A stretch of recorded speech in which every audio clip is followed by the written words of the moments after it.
11వ పాఠం ఒక యుద్ధ వీరుడి మానసిక స్థితి. గురువారం 31 ఆగస్టు 1961 నేను డాన్ యువాన్ ఇంటికి వెళ్ళాను. అయితే నేను అతన్ని పలకరించడానికి ముందుగానే అతనే నా కారు కిటికీలో నుంచి తల లోపలికి పెట్టి నవ్వి, శక్తికి సంబంధించిన స్థలానికి చాలా దూరం మనం ప్రయాణించాలి, అయితే ఇప్పటికే దాదాపు మధ్యాహ్నం అయ్యిందని అతను అన్నాడు. డాయు నా కారు తలుపు తీసి ముందు సీటులో నా ప్రక్కన కూర్చొని దక్షిణం వైపు దాదాపు 70 మైళ్ళు నేను నడవటానికి మార్గదర్శకం చేశాడు.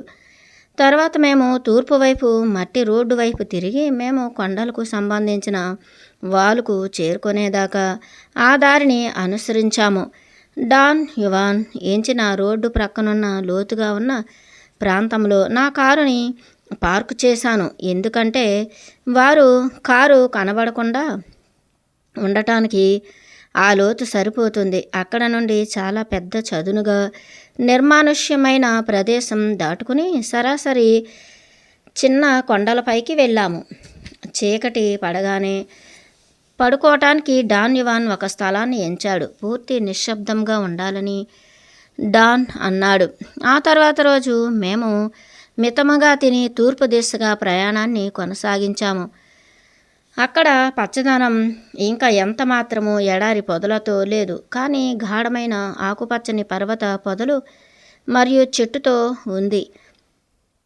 దాదాపు మిట్ట మధ్యాహ్నం చూడటానికి ఒక గోడలా ఉన్న ఘనీభవించిన రాయికి సంబంధించిన అతిపెద్ద కొండ అంచుకు మేము ఎక్కాము. ఇది శక్తికి సంబంధించిన స్థలం.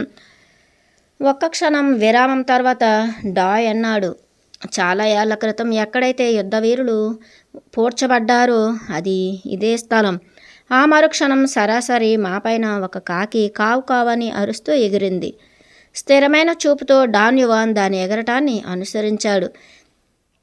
అతను నా భుజం పైన తట్టేసరికి ఒక యుద్ధవీరుడు ఎట్లా మరియు ఎక్కడ పూడ్చబడేవాడు అని ఆశ్చర్యపోతూ నేను రాయిని పరీక్షించాను. ఇక్కడ కాదు మూర్ఖుడా, నవ్వుతూ అతను అన్నాడు, క్రింద అక్కడ. తూర్పు వైపు మా క్రిందే నిఠారుగా ఉన్న కొండ క్రింద భాగంలో ఉన్న క్షేత్రం వైపు చూపించాడు. మేము సంభాషించుకుంటున్న క్షేత్రం అన్నది కొండరాళ్ళ యొక్క ప్రకృతి సిద్ధమైన కంచెతో కోరల్ చుట్టబడి ఉంది. చూడటానికి ఖచ్చితమైన వలయాకారంలో ఉంది. కొండరాయి కనబడకుండా ఉండేటట్టుగా దట్టమైన పొదలు దాని ఉపరితలాన్ని కప్పేశాయి. డాన్ యువాన్ దాని గురించి ప్రత్యేకంగా చూపించకపోయుంటే నేను దాని యొక్క ఖచ్చితమైన వలయాకారాన్ని గుర్తించగలిగేవాడిని కాదు. భారతీయులకు సంబంధించిన పాత ప్రపంచంలో చెల్లాచెదురు చేయబడిన అటువంటి చాలా స్థలాలు ఉన్నాయని అతను అన్నాడు. ఏవైతే స్పిరిట్స్కి సంబంధించిన నివాసాలైనటువంటి నేల ఏర్పడటాలు లేదా కొన్ని కొండలు లాంటివి లాగా అవి శక్తికి సంబంధించిన ఖచ్చితమైన స్థలాలు కావు. కానీ బహుశా ఒకడు ఎక్కడైతే నేర్చుకోగలుగుతాడో, ఒకడు ఎక్కడైతే అనిశ్చిత స్థితికి సంబంధించిన సమాధానాల్ని కనుక్కోగలుగుతాడో అటువంటి ఎన్లైటన్మెంట్కి సంబంధించిన స్థలాలు. నువ్వు చేయవలసిందల్లా ఏంటంటే ఇక్కడికి రా, అతను అన్నాడు, లేదా నీ భావాలని పునర్నిర్మించుకోవటానికి ఈ రాయి పైన ఈ రాత్రి గడుపు. ఈ రాత్రి మనం ఇక్కడ గడపబోతున్నామా అని నేను అనుకున్నాను, కానీ ఆ పని చేయవద్దని ఆ చిన్న కారు చెప్పింది, డాన్ యువాన్ అన్నాడు. కాకి గురించి ఇంకా ఎక్కువ తెలుసుకోవాలని ఆ చిన్న కాకి చెప్పింది. కాకి గురించి ఇంకా ఎక్కువ తెలుసుకోవాలని నేను ప్రయత్నించాను, కానీ నన్ను మాట్లాడవద్దు అన్నట్టుగా చేత్తో అతను ఒక సైగ చేశాడు. ఆ కొండరాళ్లకు సంబంధించిన వృత్తాకారాన్ని చూడు, అతను అన్నాడు. దీన్ని నీ జ్ఞాపకంలో స్థిరపరచుకో. అయితే ఏదో ఒకరోజు ఇటువంటి స్థలాలకు సంబంధించిన ఇంకొక స్థలానికి కాకి నీకు మార్గదర్శకం చేస్తుంది. దాని వృత్తాకారం ఎంత ఖచ్చితత్వంతో ఉంటే దాని పవర్ అంత గొప్పగా ఉంటుంది. దాని వృత్తాకారం ఎంత ఖచ్చితత్వంతో ఉంటే దాని పవర్ అంత గొప్పగా ఉంటుంది. ఇప్పటికీ యుద్ధవీరుల ఎముకలకు ఇంకా పోడ్చబడి ఉన్నాయా ఇక్కడ? దిగ్భ్రమకు సంబంధించిన హాస్యమైన సంజ్ఞను చేశాడు డాన్యువాన్. ఆ తరువాత విస్తారంగా నవ్వాడు. ఇదేమీ శ్మశాన వాటిక కాదు, అతను అన్నాడు.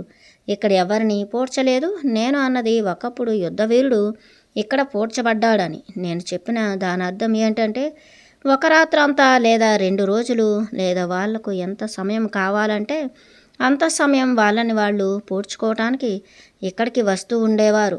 చనిపోయిన జనాల ఎముకలు ఇక్కడ పోడ్చబడ్డాయి అని కాదు నేనన్నది. నేను శ్మశాన వాటికల గురించి పట్టించుకోను. వాటిలో ఎటువంటి పవర్ ఉండదు. ఒక యుద్ధ వీరుడి ఎముకలలో పవర్ ఉంటుంది. అయినప్పటికీ అవి ఎప్పటికీ శ్మశాన వాటికలో ఉండవు. మరియు ఒక జ్ఞానవంతమైన మనిషిని ఎముకలలో ఇంకా ఎక్కువ శక్తి ఉంటుంది. అయినప్పటికీ వాటిని కనిపెట్టడం ఆచరణాత్మకంగా అసంభవం. జ్ఞానవంతమైన మనిషి ఎవరు? డాన్యువాన్. ఏ యోధుడు వీరుడైనా జ్ఞానవంతమైన మనిషిలా తయారవ్వవచ్చు. నేను నీకు చెప్పినట్టుగా ఒక యోధుడు వీరుడు అనేవాడు శక్తిని వేటాడే ఏ లోపమూ లేనటువంటి వేటగాడు. అతను వేటాడటంలో విజయం సాధిస్తే అతను జ్ఞానవంతమైన మనిషి అవ్వవచ్చు. మీరనేది అతని చేతి సైగలతో అతను నా ప్రశ్నను ఆపేశాడు. అతను లేచి నిలబడి అతన్ని అనుసరించమని సైగ చేసి ఆ ఎత్తైన నిఠారు కొండ తూర్పు వైపు వాలును దిగటం మొదలుపెట్టాడు. ఆ వృత్తాకారంలో ఉన్న స్థలానికి దారి తీస్తూ దాదాపు లంబకోణ దిశలో అక్కడ ఒక ఖచ్చితమైన కాలిబాట ఉంది. ఆ సంకటమైన దారిలో మేము క్రిందకి మెల్లగా నడిచాము. అయితే మేము క్రింది నేలపైన చేరుకున్న తరువాత డాన్యువాన్ అస్సలు ఆగకుండా ఆ వృత్తాకారం మధ్యలోకి దట్టమైన పొదల గుండా తీసుకుని వెళ్ళాడు. అక్కడ మేము కూర్చోటానికి దట్టమైన ఎండు కొమ్మల్ని అక్కడ ప్రదేశాన్ని ఓడ్చటానికి ఉపయోగించాడు. ఆ స్థలం కూడా ఖచ్చితమైన వృత్తాకారంలో ఉంది. రాత్రంతా అక్కడ నిన్ను పోడ్చాలని నేను నిశ్చయించుకున్నాను, డాయ్ అన్నాడు. కానీ ఇప్పుడు నాకు తెలుసు ఇప్పటికది సమయం కాదని. నీకు శక్తి లేదు. నేను నిన్ను కొంతసేపు మాత్రమే పూడుస్తాను. కప్పబడి ఉండటం అనే ఆలోచనకు నేను చాలా దిగులు పడి నన్ను పోడ్చటానికి అతను ఎట్లా ప్రణాళిక రచిస్తున్నాడు అని అడిగాను. అతను చిన్నపిల్లాడిలాగా నవ్వి ఎండు కొమ్మల్ని సేకరించడం మొదలుపెట్టాడు. నన్ను అతనికి సహాయం చెయ్యనివ్వకుండా నన్ను కూర్చుని ఉండమన్నాడు. శుభ్రం చేసిన వృత్తాకారంలోకి అతను సేకరిస్తున్న కొమ్మల్ని విసిరేశాడు. తూర్పు వైపు నా తల ఉండేలాగా, నా తల క్రింద నా జాకెట్ పెట్టుకొని ఉండేటట్లుగా డాయు నన్ను పడుకోబెట్టి నా శరీరం చుట్టూ ఒక బోనును తయారు చేశాడు. అతను దాన్ని ఎట్లా నిర్మించాడంటే, మెత్తటి మట్టిలో 2.5 అడుగుల లోతున కొమ్మల్ని గుచ్చటం ద్వారా ఆ కొమ్మలు చివర పంగలుగా ఉండి బారు కొమ్మలకు ఆసరాగా సహాయపడుతూ ఆ బోనుకు ఒక ఫ్రేమ్ రూపాన్నిచ్చి మరియు తెరుచున్న శవపేటిక రూపాన్నిచ్చింది. ఆ పెట్టెలాగా ఉన్న బోనును భుజాల క్రింద నుండి నన్ను మూసేస్తూ ఆ బారు కర్రలపైన చిన్న కొమ్మలను మరియు ఆకులను ఉంచడం ద్వారా ఆ పెట్టెలాంటి బోనును మూసేశాడు. నా జాకెట్ దిండులాగా నా తల క్రింద ఉంచి నా తలను బయటకు ఉంచేలాగా చేశాడు.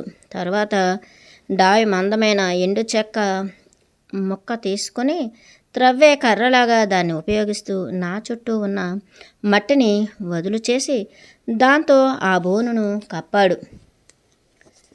ఆ ఫ్రేమ్ ఎంత దృఢంగా ఉందంటే మరియు ఆ ఆకులు ఎంత సరిగ్గా అమర్చబడ్డాయి అంటే అతను కప్పిన మట్టి లోపలికి పడలేదు. నేను నా కాళ్ళని చాలా స్వేచ్ఛగా కదపగలను మరియు లోపలికి మరియు బయటికి నిజంగా జారగలను.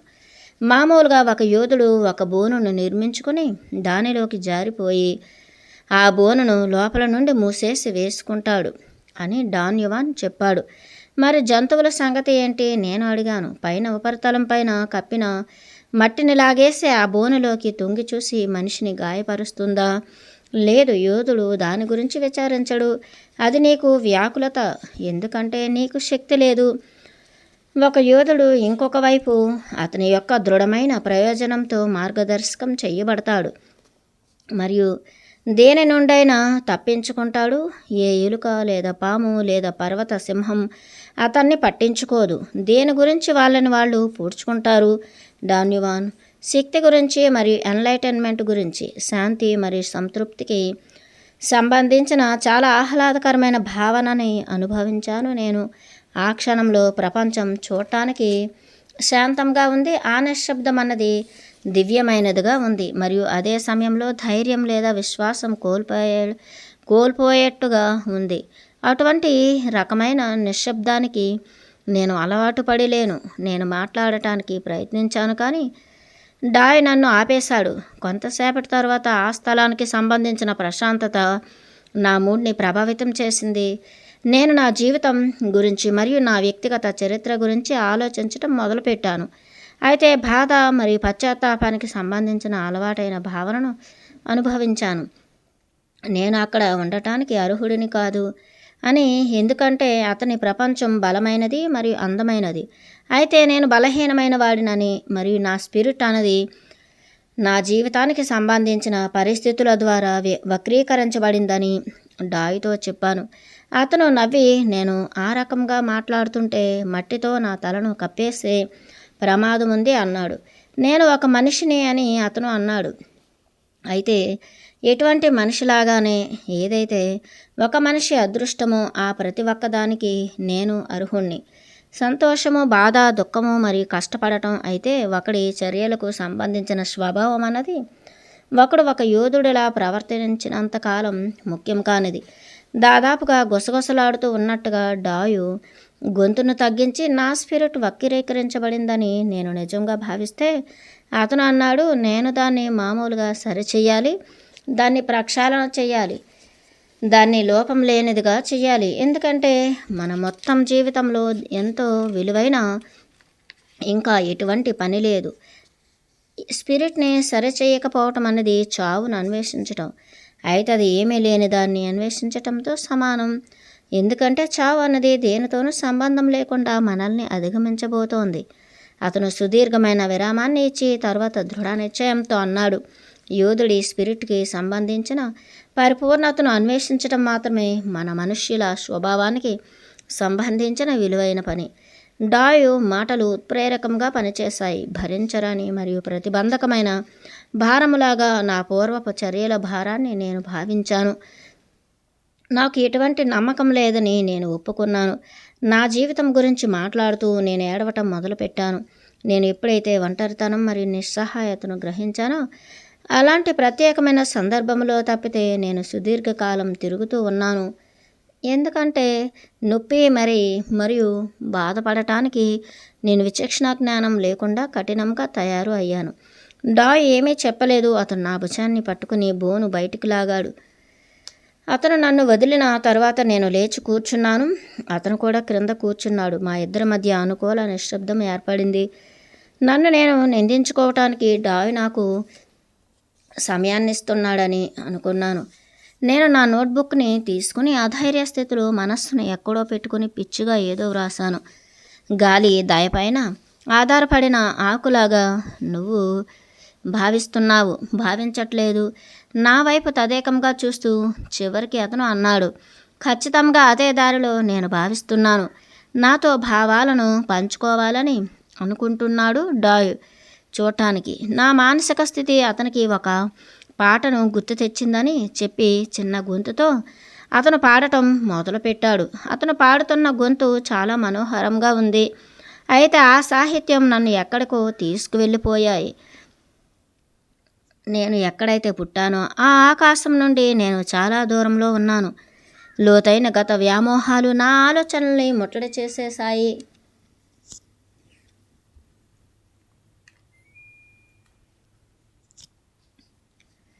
గాలిలో ఉన్న ఆకులాగా ఇప్పుడే నేను చాలా ఒంటరిగా మరియు బాధగా ఉన్నాను. కొన్నిసార్లు నాకు ఏడవాలని ఉంది, కానీ కొన్నిసార్లు వాంఛతో నవ్వాలని ఉంది.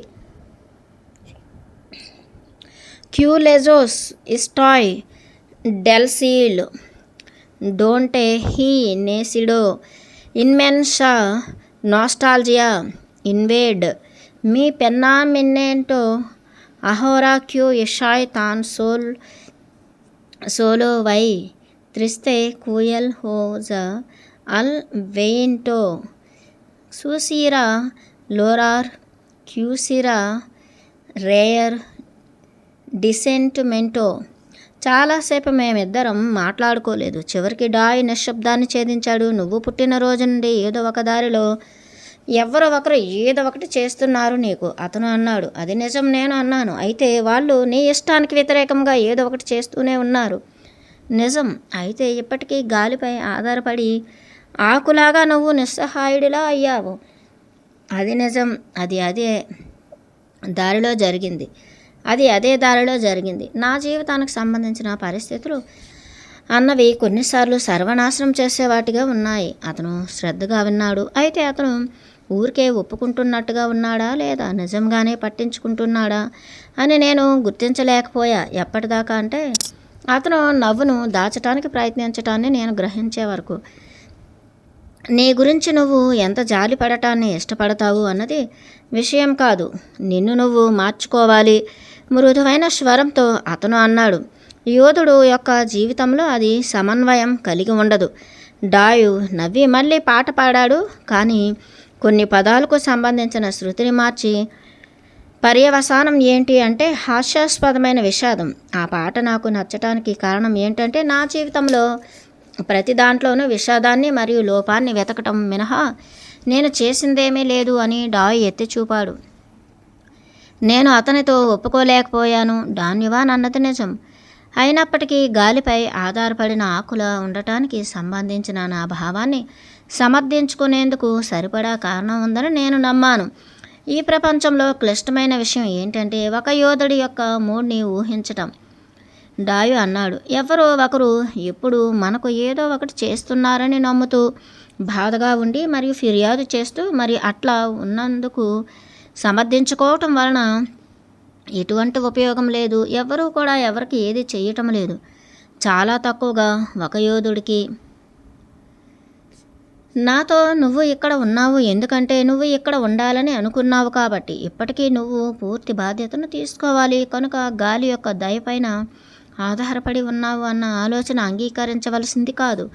డాయు లేచి నిలబడి బోనును దేనికది విడదీసేస్తున్నాడు. అది ఎక్కడ నుండి తీశాడో అక్కడికి మట్టిని తిరిగి లాగేశాడు మరియు అన్ని కర్రల్ని జాగ్రత్తగా పొదల్లోకి అటు ఇటు పడేశాడు. తర్వాత శుభ్రం చేసిన వృత్తాకారాన్ని చెత్తతో కప్పేశాడు. ఎంతలా అంటే ఆ స్థలాన్ని ఎవరు ముట్టుకోనట్టుగా. అతని నైపుణ్యం గురించి నేను వ్యాఖ్యానించాను. అతను ఎంత జాగ్రత్తగా ఉన్నప్పటికీ ఒక ఉత్తమమైన వేటగాడికి మనం ఎక్కడ ఉన్నాము అన్న విషయం తెలుస్తుంది. ఎందుకంటే మనుష్యుల యొక్క గుర్తులు పూర్తిగా తుడిచివేయలేము.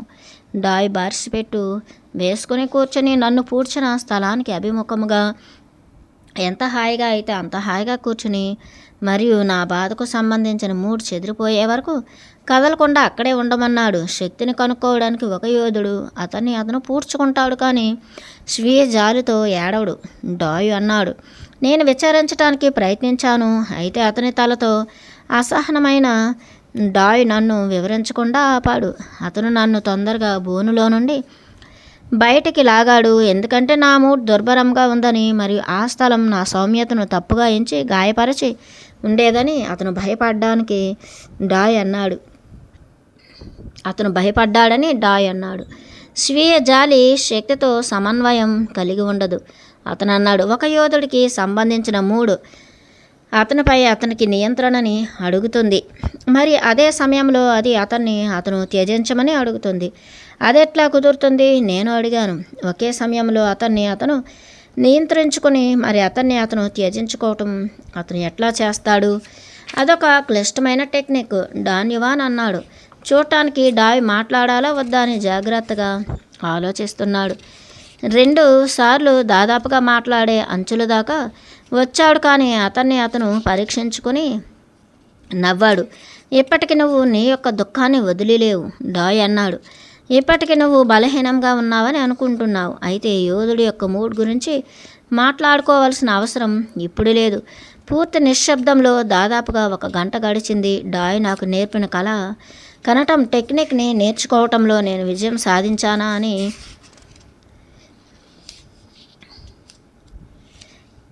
అతను హఠాత్తుగా అడిగాడు. నేను చాలా పట్టుదలగా సాధన చేస్తున్నాను మరియు సుప్రతిష్టమైన కృషితో నా కళలపైన కొంతమేర నియంత్రణ తెచ్చుకోగలిగాను. వినోదాత్మకంగా ఉండటాన్ని అభ్యాసం చేయటాన్ని ఒకడు వివరించవచ్చు అని డాన్ యువాన్ చెప్పడం చాలా చాలా నిజం. నా జీవితంలో మొదటిసారి నేను నిద్రపోవటానికి ఎదురు చూస్తున్నాను.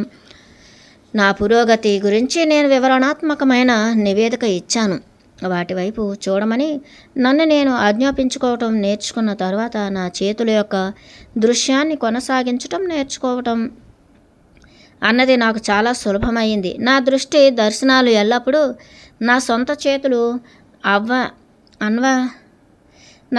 చేతులు అవ్వనప్పటికీ సాధారణ అనూహ్యమైన కళలు మునిగిపోయి ఉండటం మరియు చివరికి నియంత్రణ కోల్పోయేటంత వరకు చూడటానికి అవి చాలా సుదీర్ఘ సమయం ఉంటున్నాయి. కళల యొక్క ఇతర అంశాల వైపు చూడడానికి లేదా నా చేతుల వైపు చూడటానికి నాకు నేను ఆజ్ఞను ఇచ్చేటప్పుడు నాకు ఎటువంటి ఉద్దేశ్యం లేదు. ఊరికే అదట్లా జరుగుతుంది. ఒకానొక సమయంలో నేను నా చేతుల వైపు చూడాలని మరియు తర్వాత చుట్టుప్రక్కల చూడాలని నేను గుర్తు తెచ్చుకుంటాను.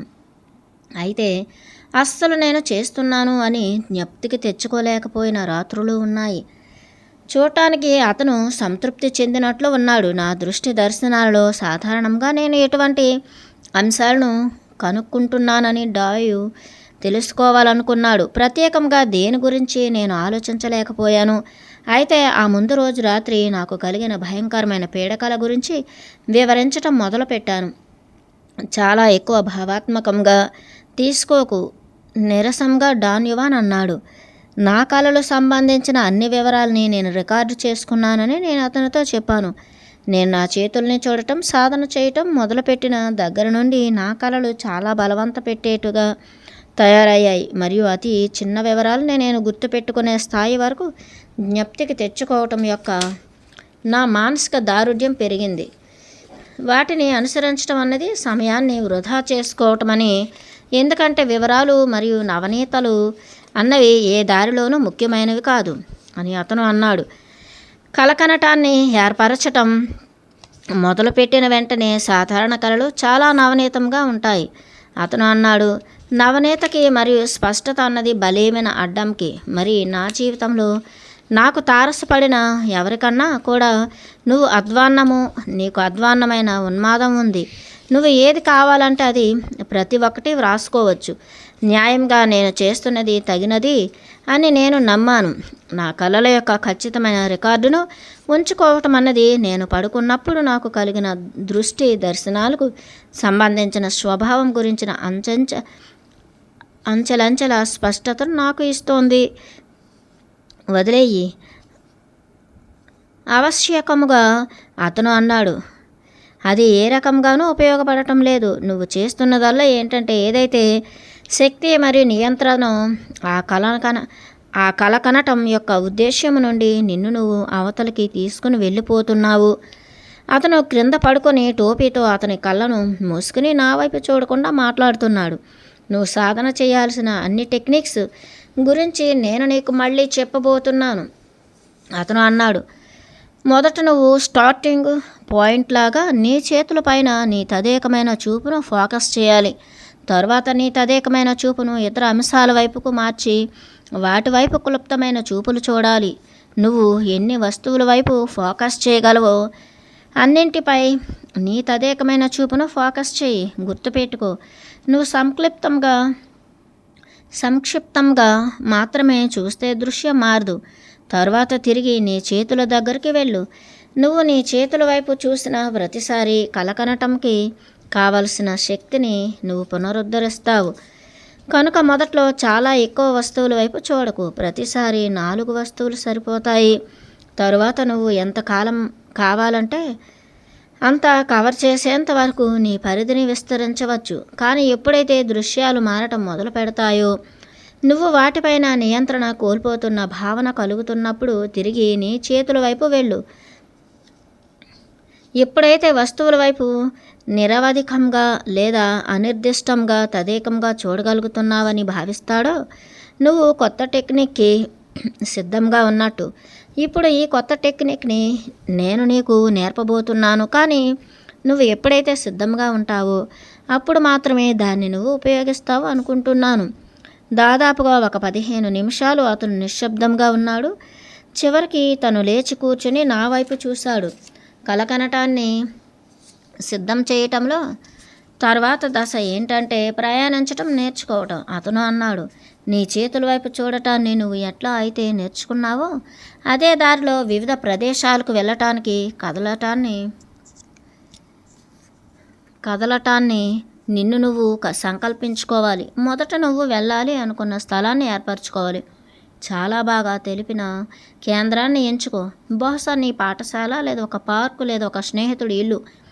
తర్వాత అక్కడికి వెళ్ళటానికి నిన్ను నువ్వు సంకల్పించుకో. ఈ టెక్నిక్ చాలా క్లిష్టమైనది.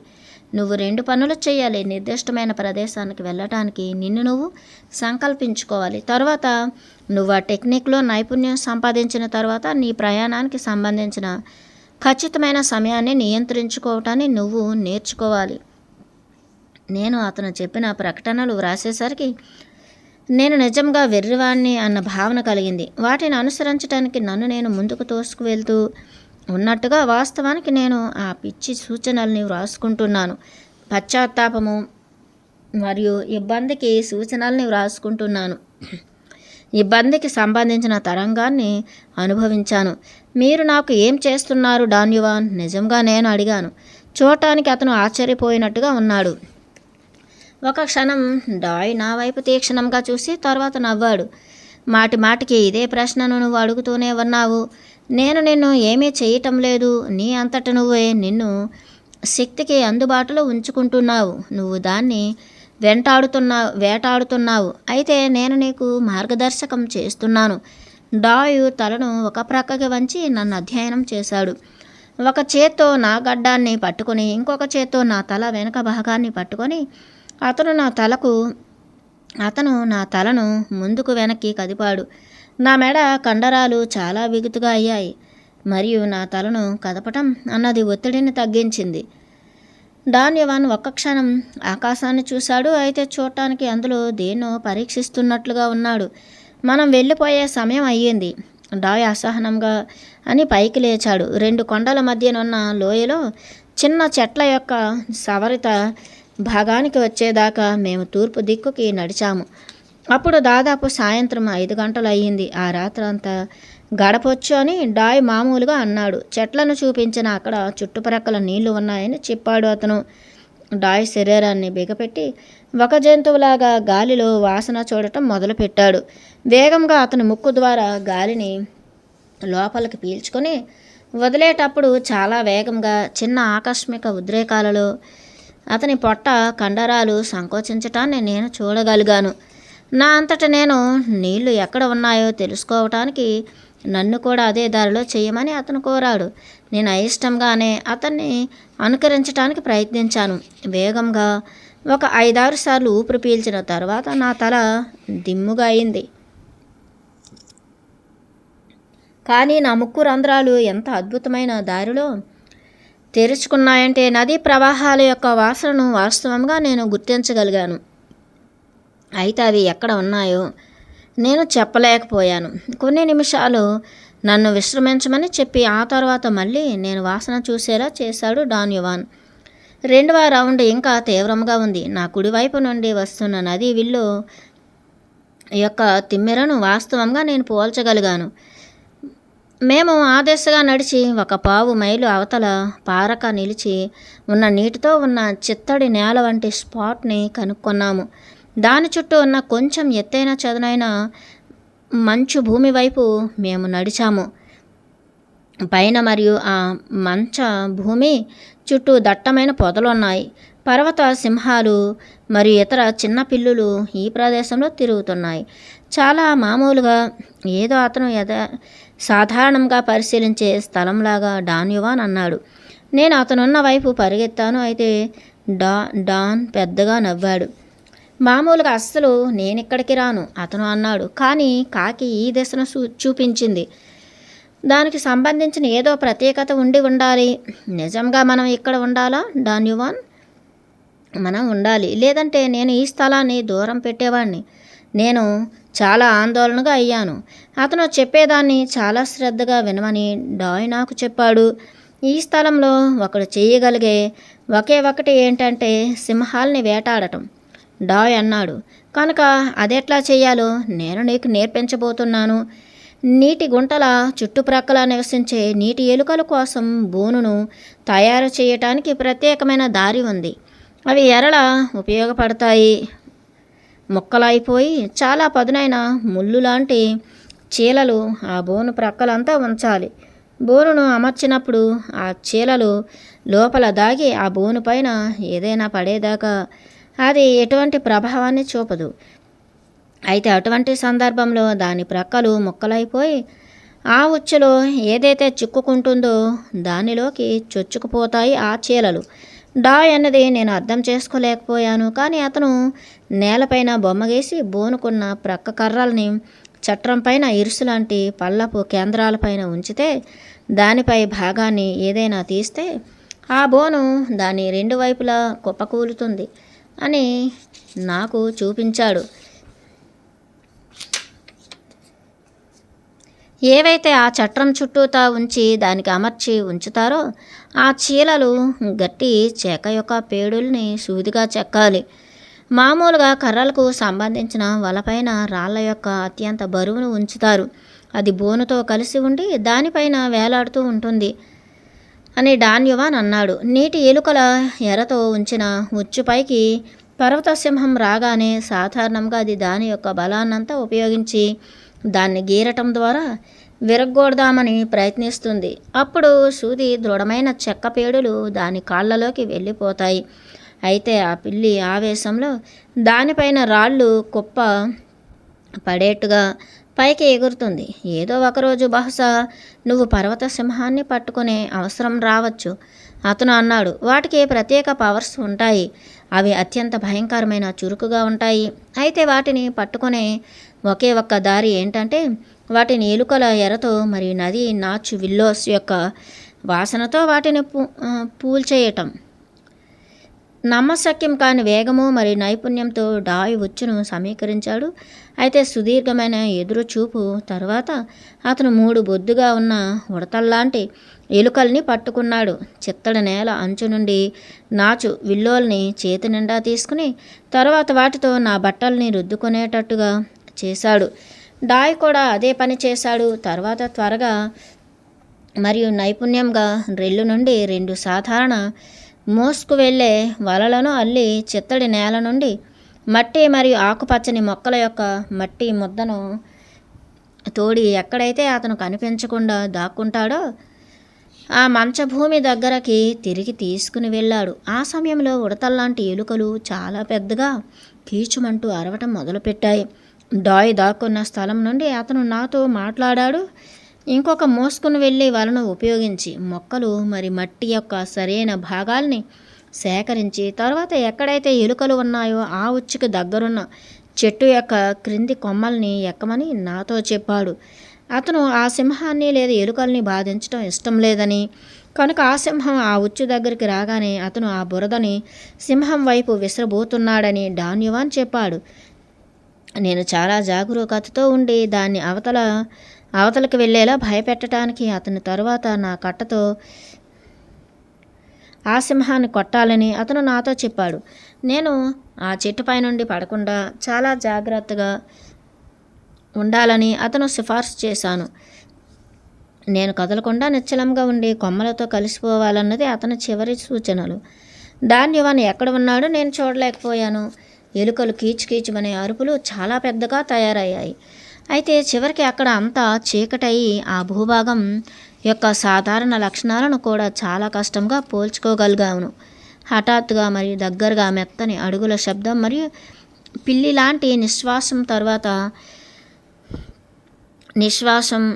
తరువాత చాలా మృదువైన గాండ్రింపు. అయితే ఉడతల్లాంటి ఎలుకలు కీచుమని అరవటం ఆపేశాయి.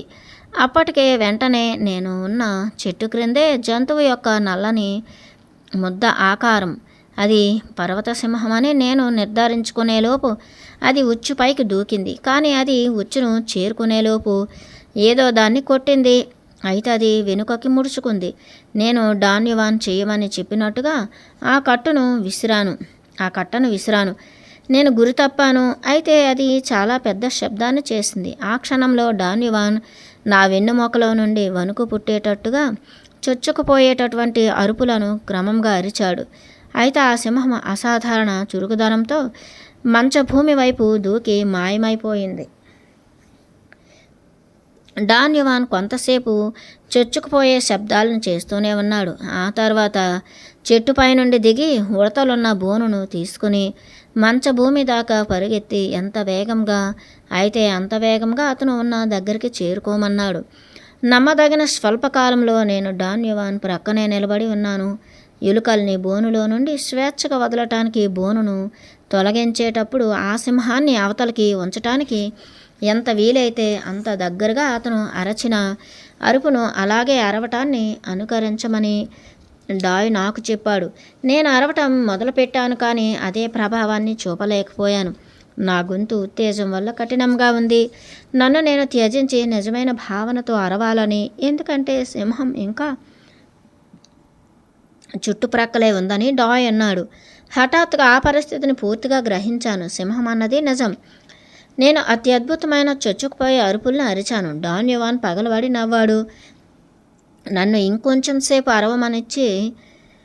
అరవనిచ్చి ఎంత అయితే అంత త్వరగా మనం ఈ స్థలాన్ని విడిచి వెళ్ళిపోవాలని, ఎందుకంటే సింహం ఏమీ వెర్రిది కాదని, అయితే మనం ఉన్న దగ్గరికి అది దాని అడుగుల ఆచూకీ తెలుసుకుంటుందని డాయ్ అన్నాడు.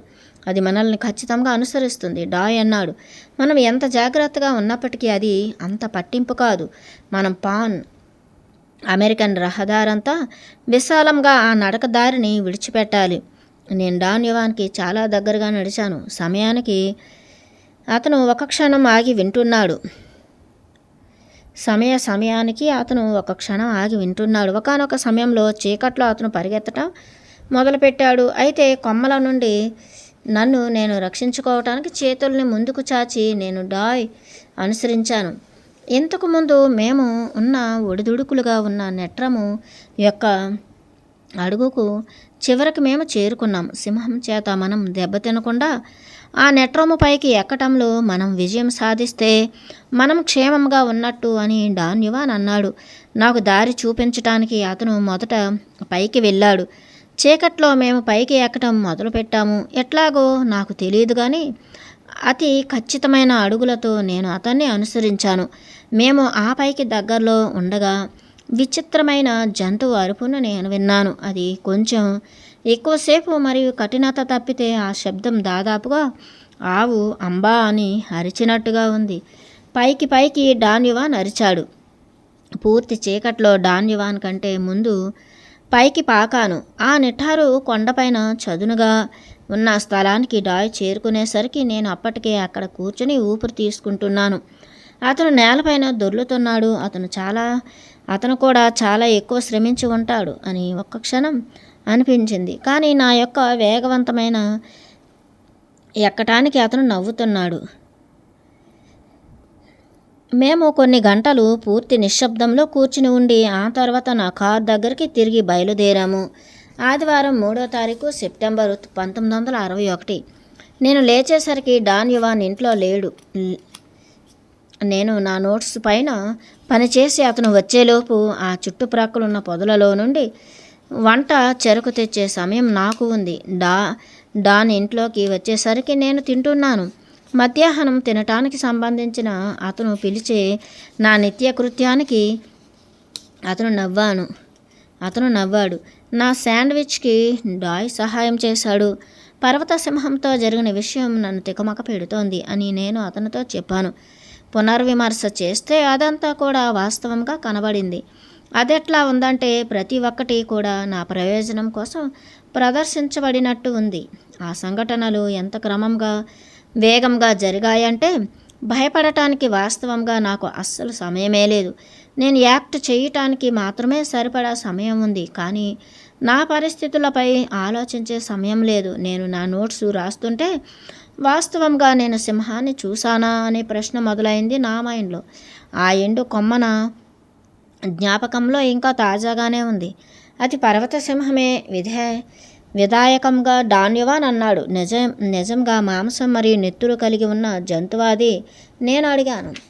ఖచ్చితంగా డాన్యువాన్ అన్నాడు. నాకు ఆ అనుమానం రేగటానికి కారణం ఆ మొత్తం సంఘటన యొక్క సులభత అని నేను డాయ్తో చెప్పాను. అది ఎట్లా ఉందంటే, సింహం అక్కడే ఎదురు చూస్తూ డాన్యువాన్ ఎట్లా ప్రణాళిక చేశాడో అట్లాగే చెయ్యటానికి దానికి శిక్షణ ఇచ్చినట్టుగా ఉంది. అనుమానాస్పద వ్యాఖ్యల యొక్క నా అడ్డంకితో డాయ్ ఏమీ కలత చెందినట్టుగా లేడు. అతను నన్ను చూసి నవ్వాడు. నన్ను ఒక ఫన్నీ ఫెలోవి అతను అన్నాడు. నువ్వు సింహాన్ని చూశావు మరియు దాన్ని విన్నావు. నువ్వు ఎక్కడ ఉన్నావో సరిగ్గా ఆ చెట్టు క్రిందే అది ఉంది. అది నిన్ను పసిగట్టి నిన్ను వాసన చూసి నీ పైకి దూకలేదు. ఎందుకంటే నది నాచు విల్లోల కారణంగా అవి ఎటువంటి వాసననైనా చంపుతాయి. నీ ఒళ్ళో వాటి యొక్క దొంతర ఉంది. అది కాదు. నేను అతనిపై సందేహపడింది. కానీ ఆ రాత్రి జరిగిన ప్రతి ఒక్కటి నా రోజువారీ జీవితం యొక్క సంఘటనతో చాలా అన్యంగా ఉన్నాయి. కొంతసేపు నేను నా నోట్స్ రాసుకుంటూనే బహుశా డాన్యువాన్ ఆ సింహం పాత్ర పోషిస్తున్నాడు అనే భావన కూడా కలిగింది నాకు. అయితే నేను ఆ ఆలోచనని విడిచిపెట్టేశాను. ఎందుకంటే 4 కాళ్ళ జంతువుకు సంబంధించిన నల్లని ఆకారం బోను వైపు పరిగెత్తటం, ఆ తర్వాత మంచభూని వైపు దూకటం నిజంగా నేను చూశాను. నువ్వు అటువంటి ఆర్భాటం ఎందుకు చేస్తున్నావు? అతను అన్నాడు. మామూలుగా అది పెద్ద పిల్లి. ఆ కొండల్లో వేల కొద్దీ పిల్లులుంటాయి. పెద్ద విషయం. ఎప్పటిలాగానే అనవసరమైన అంశాలపైన నువ్వు శ్రద్ధ పెడుతున్నావు. అయితే అది సింహమా లేదా నా డ్రాయరా ఏమైనప్పటికీ అదేమంత వ్యత్యాసం ఉండదు. ఆ క్షణంలో నీ భావనలు లెక్కలోకి వస్తాయి. నా జీవితం మొత్తంలో పెద్ద క్రూరమైన పిల్లిని వేటాడటం అస్సలు వినలేదు లేదా చూడలేదు. నేను దాని గురించి ఆలోచించినప్పుడు నేను దాని నుండి కొన్ని అడుగుల దూరంలో ఉన్నాననే వాస్తవం నుండి బయటికి రాలేదు. ఆ మొత్తం అనుభవం గురించి చెబుతున్నంతసేపు డాన్యువాన్ శ్రద్ధగా విన్నాడు. పెద్ద పిల్లి గురించి విస్మయం దేనికి? పరిశోధనాత్మక వ్యక్తీకరణతో అతను అన్నాడు. ఈ చుట్టుప్రక్కల నివసించే చాలా జంతువులతో నువ్వు దగ్గరగా ఉన్నావు. అయితే వాటి చేత నువ్వు ఎప్పుడూ విస్మయానికి గురవ్వలేదు. నువ్వు పిల్లుల్ని ఇష్టపడతావా? లేదు, నాకు ఇష్టం లేదు. సరే, అయితే దాని గురించి మర్చిపో. ఏమైనప్పటికీ సింహాల్ని ఎట్లా చంపాలన్నది పాఠం కాదు, డాన్యువాన్ అన్నాడు. అయితే అది దేని గురించి? ఆ చిన్న కాకి ఆ నిర్దిష్టమైన కేంద్రాన్ని నాకు చూపించింది. అయితే ఒకడు యోధుడికి సంబంధించిన మూడ్లో ఉన్నప్పుడు ఒకడు ఎట్లా ప్రవర్తిస్తాడు, చేస్తాడు అని నీకు తెలిసేటట్టు చేయటానికి సంబంధించిన అవకాశాన్ని నేను స్పాట్లో చూశాను. ముందు రాత్రి నువ్వు చేసిన ప్రతిదీ ఒక సరైన మూడ్లోకి లోబడి చేశావు. నువ్వు నియంతృత్వంతో ఉన్నావు. అయితే అదే సమయంలో చెట్టు పైనుండి దూకి బోనును తీసుకుని నా దగ్గరికి పరుగెత్తినప్పుడు త్యజించావు. నువ్వు భయంతో కుంటుపడలేదు. ఆ తరువాత కొండపైన దగ్గరలో సింహం గాండ్రించినప్పుడు నువ్వు చాలా బాగా కదిలావు. పగటిపూట నువ్వు ఆ నిఠారు కొండను కనుక చూస్తే నువ్వు చేసిన దాన్ని నువ్వు నమ్మవని నేను ఖచ్చితంగా చెప్పగలను. కొంచెం కొంచెంగా నియంత్రణ ఏర్పడింది. నువ్వు భయపడి వదిలేసి నీలో దుస్తులు తడివేసుకోలేదు. అయినప్పటికీ నువ్వు వదిలేసి పూర్తి చీకట్లో ఆ గోడ ఎక్కావు. నువ్వు ఆ దారిని మిస్ అయి ఉంటే నువ్వు చనిపోయేవాడివి. ఆ చీకట్లో ఆ గోడనెక్కాలంటే నీ పైన నీకు పట్టుండాలి. మరియు అదే సమయంలో నిన్ను నువ్వు వదిలేశావు. దాన్నే యోధుడి యొక్క మూడని నేను పిలిచింది. ఆ రాత్రి నేను ఏదైతే చేశానో అదంతా కూడా నా భయం నుంచి వచ్చింది. కానీ నియంత్రణ మరియు త్యజించటం యొక్క ఎటువంటి మూడు పర్యవసానం కాదు అని నేను చెప్పాను. అది నాకు తెలుసు, నవ్వుతూ డాయ్ అన్నాడు. అయితే నువ్వు సరైన మూడ్లో ఉంటే నీ పరిమితులు దాటి నువ్వు ప్రోత్సహించుకోగలవు అని నీకు చూపించాలి అనుకున్నాను. ఒక యోధుడు అతని సొంత మూడ్ని తయారు చేసుకుంటాడు. అది నీకు తెలియదు. ఒక యోధుడి యొక్క మానసిక స్థితిలోకి భయం నిన్ను తీసుకెళ్ళింది. కానీ ఇప్పటి నుండి దాని గురించి నీకు తెలుసు. దానిలోకి నిన్ను తీసుకుని వెళ్ళటానికి నీకు ఏదైనా సహాయపడగలదు. నేను అతనితో వాదిద్దామనుకున్నాను, కానీ నా కారణాలు స్పష్టంగా లేవు. చికాకుకు సంబంధించిన భరించలేని భావనను అనుభవించాను. ఎల్లప్పుడూ అటువంటి మూడ్లో పని చేయటం అనేది యుక్తమైనది, డాయ్ కొనసాగించాడు. అది అర్థం లేని అనవసరమైన చెత్తని తొలగించి ఒకటిని నిర్మలంగా చేస్తుంది. ఆ నిటారు కొండపైకి చేరుకున్నప్పుడు అది గొప్ప భావన కాదు. డాయ్ అన్న దాని అర్థం నేను అర్థం చేసుకున్నానని. అయినప్పటికీ నా రోజువారీ జీవితానికి అతను బోధిస్తున్న దాన్ని అనువర్తించటానికి ప్రయత్నించటం చాలా తెలివి తక్కువతనంగా భావిస్తున్నానని డాన్ యువాన్తో చెప్పాను. ప్రతి ఒక్క పని కోసం ఒక్కడికి యుద్ధవీరుడు యొక్క మూడ్ ఉండాలి, డాన్ యువాన్ అన్నాడు. లేదంటే ఒకడు వికారంగా మరియు అవలక్షణంగా తయారవుతాడు. ఈ మూడ్ని తక్కువ చేసే శక్తి జీవితంలో లేదు. ప్రతి ఒక్క పని కోసం ఒకడికి యుద్ధవీరుడి యొక్క మూడ్ ఉండాలి, డాన్ యువాన్ అన్నాడు. లేదంటే ఒకడు వికారంగా మరియు అవలక్షణంగా తయారవుతాడు. ఈ మూడ్ని తక్కువ చేసే శక్తి జీవితంలో లేదు. నిన్ను నువ్వు చూసుకో. ప్రతిదీ నీకు ఆగ్రహం తెప్పిస్తుంది, తప్పు పడుతుంది మరియు నిన్ను వ్యాకుల పరుస్తుంది. నువ్వు ముక్కుతావు, మూలుగుతావు మరియు ఫిర్యాదు చేస్తావు మరియు ప్రతి ఒక్కరి రాగానికి నువ్వు నాట్యం చేసేలా చేస్తున్నారని భావిస్తావు. నువ్వు గాలి దయపై ఆధారపడిన ఆకువి. నీ జీవితంలో ఎటువంటి శక్తి లేదు. ఆ భావన ఎంత అసహ్యకరమైనది. ఇంకోవైపు ఒక యోధుడు అనేవాడు ఒక వేటగాడు. అతను ప్రతిదీ అంచనా వేస్తాడు, అదే నియంత్రణ. కానీ ఒకసారి అతని ఎన్నికలు అయిపోయిన తర్వాత అతను పని యాక్ట్ చేస్తాడు. అతను వదిలేస్తాడు, వెళ్ళిపోనిస్తాడు. అదే త్యజించటం. ఒక యోధుడు గాలి దయపై ఆధారపడిన ఆకు కాదు. ఎవరు అతన్ని తొయ్యలేరు. ఎవరూ కూడా అతని ఉత్తమమైన నిర్ణయానికి, తీర్పుకి వ్యతిరేకంగా లేదా అతనంతటా అతనికి వ్యతిరేకంగా అతను పనులు చేసేటట్టుగా చెయ్యలేరు. ఒక యోధుడు మనుగడ సాగించటానికి శృతి అయి ఉంటాడు. అయితే ఉత్తమమైన అన్ని అవకాశమున్న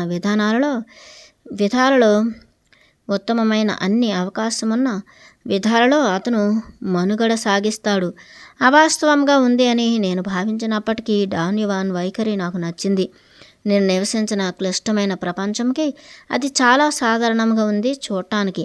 నా వాదనలకు డాయ్ నవ్వాడు. అయితే అధికార స్థానంలో ఉంచబడిన క్రూరమైన మరియు హానికరమైన వ్యక్తి భౌతికమైన వేధింపులతో ఉండటానికి సంబంధించిన అనుమానాస్పదమైన స్థితులు లాగా నా తోటి మనుష్యుల యొక్క చర్యల చేత వాస్తవంగా గాయపరచబడిన లేదా మనస్తాపానికి గురయ్యిన భావనను అధిగమించటానికి ఒక యోధుడి యొక్క మూడ్ నాకు సహాయపడే అవకాశం లేదని నేను పట్టుపట్టాను.